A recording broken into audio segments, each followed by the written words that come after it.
आज हम देखेंगे एक साइ-फाई एक्शन मूवी इनुयाशिकी।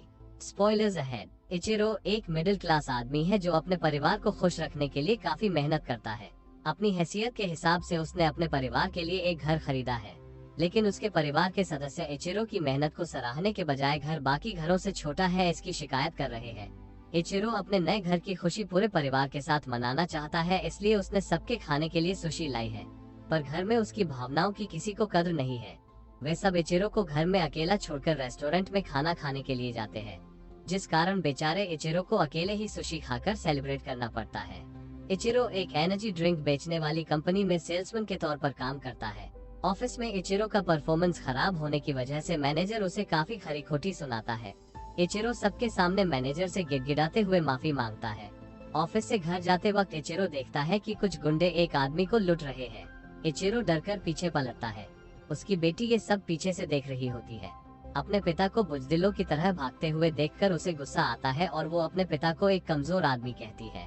शाम को जब इचिरो घर के बाहर बैठा होता है तब अचानक एक पालतू कुतिया जिसका नाम हन्याको है घर के अंदर आती है। इचिरो को हन्याको बहुत प्यारी लगती है, लेकिन तभी उसकी बीवी वहाँ पर आती है और वो हन्याको को कहीं दूर छोड़कर आने के लिए कहती है। इसके साथ ही वो इचिरो के हाथ में एक मेडिकल रिपोर्ट थमाती है जिसमें इचिरो को कुछ जरूरी मेडिकल टेस्ट करवाने के लिए कहा गया है। मेडिकल टेस्ट करवाने के बाद डॉक्टर इचिरो को बताते हैं कि उसे 4th स्टेज का कैंसर है और अब वो ज्यादा से ज्यादा 3 महीनों तक ही जीवित रहेगा। ये बात बताने के लिए इचिरो अपनी बीवी को कॉल करता है, पर वो उसके कॉल को अनदेखा करती है। फिर इचिरो अपनी बेटी को कॉल करता है, पर वो भी कॉल को अनदेखा करती है। रात को घर में भी इचिरो सबको अपनी मेडिकल कंडीशन बताने की कोशिश करता है, पर कोई उसे बोलने का मौका ही नहीं देता। निराश इचिरो हन्याको को घर से दूर छोड़ने के लिए गार्डन में लेकर जाता है। इचिरो उसे वहां छोड़कर जाने लगता है, पर हन्याको इचिरो का पीछा नहीं छोड़ती। इचिरो जहां भी जाता है हन्याको उसके पास आती है। काफी कोशिश करने के बाद भी जब हन्याको इचिरो का पीछा नहीं छोड़ती तब इचिरो समझ जाता है कि एकमात्र हन्याको ही है जिसे इचिरो से लगाव है। वो उससे माफी मांगता है और रोने लगता है। तभी उसकी नजर पार्क में बैठे एक नौजवान की ओर जाती है। कुछ ही पलों की देरी में दोनों की नजर आसमान से आ रही एक तेज रोशनी पर पड़ती है। क्या हो रहा है कुछ समझने से पहले ही एक बड़ा सा ऑब्जेक्ट आकर उनसे टकराता है, जिस कारण इचिरो अपने होश खो बैठता है। उस ऑब्जेक्ट से कुछ आकृतियां बाहर आती है जिन पर हन्याको भौंकने लगती है। अगले दिन सुबह इचिरो को होश आता है। वो अपने शरीर में कुछ बदलाव महसूस करता है, जैसे कि उसे बिना चश्मे के ही साफ दिखाई देने लगता है। वो हन्याको को लेकर घर जाता है। घर में भी उसके साथ कुछ अजीब से घटनाएं घटती हैं। उसे नाश्ता बेस्वाद लगता है और बहुत तेज प्यास लगती है, मानो जैसे पूरे शरीर से पानी कहीं चला गया हो। जब इचिरो अपने कमरे में होता है तब उसे अपने हाथ से धुआं निकलता हुआ दिखता है। वो तुरंत अपनी शर्ट निकालता है और अपने हाथ को देखता है। जैसे ही वो अपने हाथ को दबाता है उसकी उंगली का नाखून खुल जाता है, जिसके अंदर USB पोर्ट जैसा कुछ फिट है। देखते ही देखते उसका हाथ एक हाईटेक गन में बदल जाता है। उसमें से इचिरो ने नाश्ते में जो कुछ भी खाया होता है वो सब गन की नली से दीवार पर शूट होता है। फिर इचिरो को अपने गले में कुछ महसूस होता है। जब इचिरो उसे छूता है तो उसका सर 2 हिस्सों में बंट जाता है। इचिरो खुद को आईने में देखता है और ये देखकर दंग रह जाता है कि उसका पूरा शरीर अब मशीन में बदल चुका है। तभी इचिरो को उसके बीवी के कमरे की तरफ आने की आहट सुनाई देती है। अपने मशीनी रूप से पहले से ही हैरान इचिरो बीवी के अंदर आने से ठीक पहले जैसे तैसे अपने आप को ठीक करता है। अगले सीन में पता चलता है कि इचिरो की बेटी मारी और उस दिन पार्क में बैठा लड़का जिसका नाम हीरो है एक ही क्लास में पढ़ते हैं। क्लास के बाद हीरो अपने दोस्त चोको के घर जाता है। चोको को अपनी पावर्स दिखाने के लिए हीरो अपनी उंगली से दूर उड़ती चिड़िया को मार गिराता है। इसके साथ ही हीरो गाड़ियों को कंट्रोल करने की अपनी एक और पावर चोको को दिखाता है। दूसरी ओर इचिरो के खराब परफॉर्मेंस के कारण उसे ऑफिस से बेइज्जत करके निकाल देते हैं। रास्ते में इचिरो को एक घायल कबूतर जमीन पर पड़ा हुआ दिखता है। इचिरो को उस पर तरस आता है और वो उसे प्यार से अपने हाथों में उठा लेता है। इचिरो के छूते ही कबूतर अपने आप ठीक होकर उड़ने लगता है। तभी इचिरो के कानों में एक आवाज गूंजने लगती है। एक माँ डॉक्टर से अपने बेटे को बचाने की गुजारिश कर रही होती है। इचिरो आवाज का पीछा करते हुए एक अस्पताल पहुंचता है। वहाँ पर किता नाम का लड़का मरने की कगार पर है। इचिरो किता के सर को अपने हाथों में लेता है और कुछ ही पलों में किता पूरी तरह से ठीक हो जाता है। सुबह कबूतर और बाद में किता की जान बचाने की वजह से इचिरो बेहद अच्छा महसूस करता है।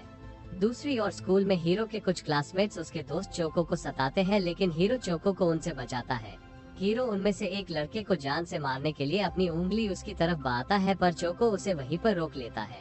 क्लास के बाहर हीरो की क्लासमेट शियान उसे बताती है कि वो उसे पसंद करती है। इस बात पर हीरो शुक्रिया कहकर मुस्कुराते हुए वहाँ से चला जाता है। आगे पता चलता है कि हीरो के माता पिता का डिवोर्स हो चुका है, क्योंकि हीरो के पिता ने दूसरी औरत के लिए हीरो की माँ को धोखा दिया था। इन सब के बावजूद भी हीरो की माँ हीरो के पिता से आज भी प्रेम करती है। वो हीरो को उनके घर जाकर उनकी तबीयत का हालचाल पूछने को कहती है। शाम को हीरो अपने पिता के घर जाता है। वे सब साथ में डिनर करते हैं। परिवार में सब बेहद खुश है, लेकिन हीरो उनकी खुशी देखकर अंदर ही अंदर तड़पने लगता है।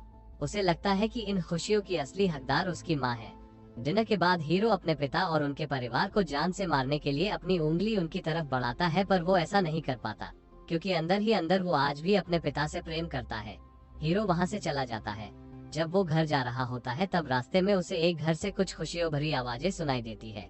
हीरो से उनकी खुशियाँ देखी नहीं जाती और वो उन सबको मार डालता है। दूसरी तरफ इचिरो अपनी पावर का इस्तेमाल करके कुछ और जिंदगियां बचाता है। तभी उसे किसी के चिल्लाने की आवाज सुनाई देती है। वो भागते हुए उस आवाज का पीछा करता है और एक घर में पहुंचता है, जहां पर उसे एक मरी हुई लड़की दिखती है। इचिरो अपनी पावर से उसे ठीक करने की कोशिश करता है, पर उसकी पावर्स काम नहीं करती। दरअसल वो सिर्फ जिंदा लोगों को ही ठीक कर सकता है। इचिरो भागते हुए लिविंग रूम में जाता है। वहाँ उसे हीरो एक डेड बॉडी के पास खड़ा दिखाई देता है। इचिरो समझ जाता है कि हीरो ही वो लड़का है जो उस दिन पार्क में बैठा था, लेकिन इचिरो के कुछ कर पाने से पहले ही हीरो उसे भी शूट करता है। जल्दी ही इचिरो की बॉडी रिकवर होती है और उसे होश आता है। वो तेजी से हीरो को रोकने के लिए दरवाजे की तरफ भागता है, पर तब तक हीरो जा चुका होता है। सारे न्यूज चैनल पर इन्हीं हत्याओं की ही चर्चा शुरू है, क्योंकि ये हत्याएं गोली लगने से होने के बावजूद भी एक भी विक्टिम के शरीर से गोली बरामद नहीं हुई। चोको को ये न्यूज देखकर अपने दोस्त हीरो पर शक होता है। अगले दिन वो उससे इन हत्याओं के बारे में पूछता है। हीरो इन हत्याओं का जिम्मा स्वीकार करता है, पर इस बात का उसे कोई पछतावा नहीं है। हीरो अब खुद को भगवान समझने लगा है। वो चोको से कहता है कि हर रोज कोई न कोई मरता है। अनजान लोगों की मौत पर हमें अफसोस नहीं करना चाहिए। हीरो का बदला हुआ रूप देखकर चोको दुखी होता है और उससे दोस्ती तोड़कर चला जाता है। जब हीरो अपने घर जाता है तो वहाँ उसे पता चलता है कि उसकी माँ को एक लाइलाज कैंसर है। हीरो अपनी माँ को गले लगाता है और कहता है कि वो उसे कभी मरने नहीं देगा। इचिरो अपने घर आकर सबको बताता है कि उसे कंपनी से निकाल दिया है। इस बात पर उसकी बीवी और बेटी बहुत नाराज होते हैं। इचिरो को खुद की नाकाबिलियत पर बहुत गुस्सा आता है। तभी उसे चोको की आवाज सुनाई देती है। चोको भगवान से प्रार्थना कर रहा होता है कि कोई उसके दोस्त हीरो को और लोगों की जान लेने से रोके। इचिरो अपनी सारी तकलीफें भुलाकर आसमान में उड़ते हुए चोको के पास पहुंचता है। इचिरो उससे कहता है कि उस रात हीरो भी इस पार्क में मौजूद था, जब एक बड़ी सी चीज आकर हमसे टकराई और हमारा शरीर इंसान से रोबोट में बदल गया। इस पर चोको कहता है कि हो सकता है वो चीज स्पेसशिप हो और एलियंस ने आप दोनों को रोबोट में बदला हो। चोको को लगता है कि जो पावर्स हीरो के पास है वही पावर्स इचिरो के पास भी होने चाहिए, लेकिन इचिरो को अपनी पावर्स के बारे में ज्यादा कुछ पता नहीं होता। अगर हीरो को रोकना है तो इचिरो को अपनी पावर्स के बारे में पता होना बहुत जरूरी था। इस वजह से चोको अगले दिन से इचिरो को ट्रेन करना शुरू करता है। बूढ़े इचिरो को अपनी पावर्स का इस्तेमाल सीखने के लिए बहुत कोशिश करनी पड़ती है। दूसरी तरफ हीरो अपनी माँ को अस्पताल लेकर जाता है। वहाँ डॉक्टर उन्हें बताता है कि हीरो की माँ का कैंसर अपने आप ठीक हो गया है। वे लोग अस्पताल से बाहर आते हैं, जहाँ हीरो अपनी माँ से कहता है कि आपने आज तक बहुत कष्ट उठाए हैं, अब आप कहीं छुट्टियाँ मनाने के लिए जाइए। तभी कुछ पुलिस ऑफिसर्स हीरो को घेर लेते हैं और उनमें से एक ऑफिसर हीरो को मर्डर केस की छानबीन के लिए अपने साथ चलने के लिए कहता है। हीरो उनसे बचकर भागने लगता है और इस दौरान वो 3 पुलिस ऑफिसर्स को मार डालता है। किसी तरह हीरो पुलिस वालों से बचकर भागने में कामयाब होता है। हीरो के भाग निकलने की बात तेजी से मीडिया में फैल जाती है। अगले सीन में हीरो एक बालकनी में खड़ा होता है, तभी उसकी क्लासमेट शियान उसके पास आती है। वो उसे अपने घर लेकर जाती है। वहाँ पता चलता है कि शियान के माता पिता का देहांत हो चुका है और वो अपनी दादी के साथ रहती है। शियान को लगता है कि वो भी ज्यादा दिनों तक जिंदा नहीं रहेगी। दूसरी ओर इचिरो अपनी शक्तियों का इस्तेमाल करने में बेहतर होता जा रहा है, लेकिन जैसे जैसे वो अपनी शक्तियों का इस्तेमाल करता जाता है उसे बहुत तेज प्यास लगती है। इचिरो शरीर में फुर्ती लाने के लिए एनर्जी ड्रिंक पीता है, लेकिन उसे इससे ताकत महसूस होने की बजाय और ज्यादा कमजोरी महसूस होती है। तभी इचिरो का शरीर उस एनर्जी ड्रिंक को अपने शरीर से बाहर फेंक देता है। इचिरो चोको को बताता है कि इससे पहले भी एक बार जब उसने मिसो सूप पिया था, तब भी ऐसे ही सारा सूप उसके शरीर ने बाहर फेंक दिया था। ये बात सुनते ही चोको एनर्जी ड्रिंक के इंग्रेडिएंट देखता है। वो समझ जाता है कि नमक इचिरो के मशीनी शरीर के लिए हानिकारक है। रात में हीरो टीवी पर देखता है कि हीरो की माँ हीरो के अपराधों के लिए सबसे माफी मांगती है, पर कोई उसकी माफी स्वीकार नहीं करता और सब उसे हीरो के अपराधों के लिए दोष देते हैं। न्यूज में आगे बताया जाता है कि हीरो की मां ने इन सबसे परेशान होकर खुदकुशी कर ली है। अपनी गलतियों की सजा अपनी मां को मिली, ये देखकर हीरो बहुत रोता है। मरने के बाद भी उसकी मां को कई लोग सोशल मीडिया पर गालियां देते हैं। ये देखकर हीरो बदले की भावना से जलने लगता है। वो अपनी पावर्स का इस्तेमाल करके गालियां देने वाले सारे लोगों के कंप्यूटर और फोन को हैक करता है और एक एक करके सबको शूट करता है। शियान देखती है कि हीरो रात में सो नहीं पा रहा।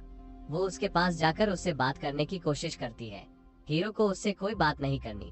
वो उसे अपना रोबोटिक रूप दिखाकर डराने की कोशिश करता है। वो उसे ये भी बताता है कि उन सारी हत्याओं के पीछे उसी का हाथ है, पर शियान नहीं मानती। हीरो शियान को डराने के लिए उसे लेकर आसमान में उड़ने लगता है, लेकिन शियान को डर नहीं लगता। वो कहती है कि उसे सिर्फ एक ही बात से डर लगता है कि कहीं हीरो उसे छोड़कर न चला जाए। हीरो को एहसास होता है कि अब शियान इकलौती जीवित इंसान है जिसे उसकी परवाह है। हीरो शियान को प्रॉमिस करता है कि वो हमेशा उसके साथ रहेगा और उसे प्रोटेक्ट करेगा। घर आने के बाद हीरो को चैन की नींद आती है। शियान हीरो को सोते हुए देखकर मुस्कुराती है और कहती है कि तुम्हारे अंदर का इंसान अभी भी जिंदा है। इतना कहकर शियान किचन में पानी पीने जाती है, तभी उसे उसके बगल में किसी के होने का आभास होता है। शियान पलटकर देखती है तो उसे हाथों में बंदूक लिए सोल्जर्स दिखाई देते हैं। हीरो को देखते ही सोल्जर्स उस पर गोलियों की बौछार करते हैं। सोल्जर्स हीरो पर लगातार गोलियां चलाते हैं। गुस्से में हीरो उन सबको मार गिराता है, लेकिन इसी बीच सोल्जर्स की गोलियां शियान को लगने की वजह से उसकी मौत होती है। शियान की मौत हीरो को गुस्से से पागल कर देती है। हीरो सारे देशवासियों को जान से मारने का प्रण लेता है।